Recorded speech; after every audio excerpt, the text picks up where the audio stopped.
quand le féminisme consiste à nier sa propre féminité, c'est de la faiblesse. C'est ne pas assumer qu'on est une femme. Oui, je suis une femme et je peux mettre des talons aiguilles et une mini-jupe et puis exiger le respect. Donc pour me faire respecter, je n'ai pas besoin de m'habiller comme un camionneur. Le féminisme cesse d'être une question à partir du moment où vous avez le courage de mener la vie que vous avez choisie. Ça veut dire à partir du moment où vous avez le courage de vous casser la figure et de vous relever et ne pas dire « Ah, je me casse la figure parce que je suis une femme ». Vous savez, ça ne change rien. Il y a aussi des hommes qui se cassent la figure. Et je connais beaucoup de femmes qui s'en sortent dans la vie 10 000 fois mieux que des hommes. Donc on ne peut pas justifier tout son destin tout simplement parce qu'on est une femme. Je veux dire, la même femme et un homme, une femme, vous leur donnez les mêmes conditions sociales. Si l'un est courageux et travaille dur pour avancer, il va s'en sortir. Si la femme, vous lui donnez tous les moyens du monde et qu'elle ne veut pas se battre, elle ne va pas s'en sortir.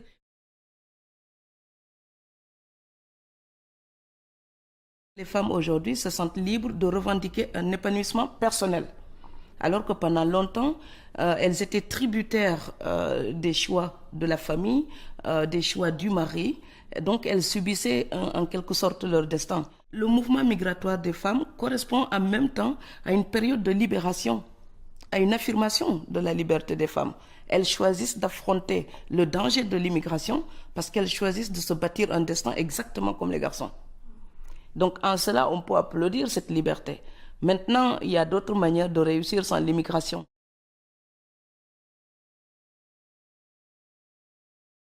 Parfois, les gens ils me disent « Ah, vous vous battez contre les violences faites aux femmes. » Je ne me bats pas contre quoi que ce soit. Je m'explique. Je me bats pour. Je me bats pour les droits des femmes.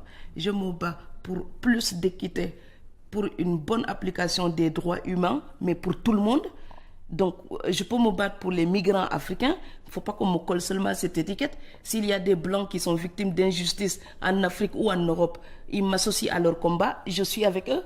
C'est l'être humain qui m'intéresse en tant que tel. Maintenant, il se trouve que d'une manière générale, ce sont toujours les plus faibles qui subissent l'injustice sociale. Eh bien, ce sont souvent les femmes et les enfants. Et si on parle de communauté humaine en Europe, eh bien, ce sont souvent les exilés, les immigrés, les noirs, les pauvres. Mais vous savez, le destin des pauvres de Dakar, c'est exactement le destin des pauvres d'Allemagne ou de France. Donc, c'est la dignité humaine qui me mobilise, pas une question de simple mélanine. Donc voilà, si vous avez votre mélanine et que vous êtes un grand despote en Afrique, je n'ai rien à faire pour vous défendre. Voilà, maintenant si vous êtes tout blanc et que vous êtes victime d'injustice, ça m'interpelle et je vais me battre à vos côtés. Je ne suis pas raciste. Et les racistes blancs ou noirs, je ne les aime pas. Voilà. Donc c'est l'être humain qui m'intéresse.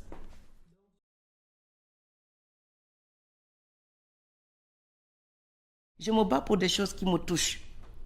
Mais quand je suis chez moi en train de travailler, je ne dis pas « Ah, j'ai tel étendard pour me battre pour telle cause ». Non, non. J'écris tout simplement, naturellement, ce que j'ai sur le cœur. Maintenant, si vous, lecteurs, lectrices, si mes lecteurs disent « Ah, Fatou Diom défend bien telle cause et ça nous touche », donc on la reconnaît comme militante, comme combattante pour telle cause, je le prends comme un honneur. C'est comme une distinction qu'on me donne. Mais je trouve prétentieux quand un auteur dit « Je suis militant de ceci, je suis engagé pour ceci, je suis engagé pour ceci ». Vous savez, c'est ne pas être engagé qui est anormal. Quand on est un être humain sensé et qu'on veut faire œuvre artistique, ne pas être engagé, c'est être imperméable aux problèmes de sa société.